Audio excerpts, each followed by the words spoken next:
2026 বিশ্বকাপকে সামনে রেখে সবার চোখ এখন প্রস্তুতিতে। তবে এর মধ্যে একটি শিরোপা লড়াইয়ে মাঠে নামবে বিশ্ব ফুটবলের দুই পরাশক্তি আর্জেন্টিনা ও স্পেন। আগামী 27 মার্চ কাতারের দোহার লুসাইল স্টেডিয়ামে ফিনালিসিমায় মুখোমুখি হবে দক্ষিণ আমেরিকা ও ইউরোপের চ্যাম্পিয়ন দুই দল।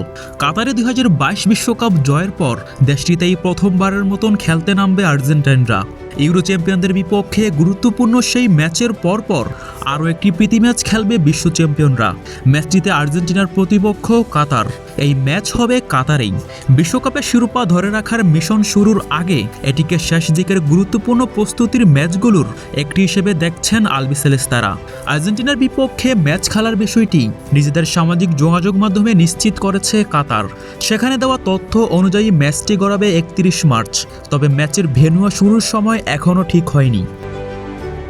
সর্বশেষ কাতারে অনুষ্ঠিত বিশ্বকাপে সাফল্যের সর্বোচ্চ শিখরে ওঠা আর্জেন্টিনা আবারও সেই দেশে খেলতে নামছে।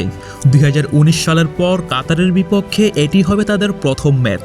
2019 কোপা আমেরিকার গ্রুপ বি এর শেষ ম্যাচে সার্জিও আগুয়েরো ও লাউতারো মার্টিনেজের গোলে কাতারকে 2-0 ব্যবধানে হারিয়েছিল আর্জেন্টাইনরা। এবারের ম্যাচটি লিওনেল স্কালোনির জন্য হবে গুরুত্বপূর্ণ এক পরীক্ষা। যুক্তরাষ্ট্রে অনুষ্ঠিত বিশ্বকাপের শিরোপা রক্ষার জন্য চূড়ান্ত দল নির্বাচন নিয়ে যেসব সমস্যা রয়েছে সেগুলো কাটিয়ে ওঠার জন্য বড় সুযোগ হিসেবে দেখা হচ্ছে এই ম্যাচকে।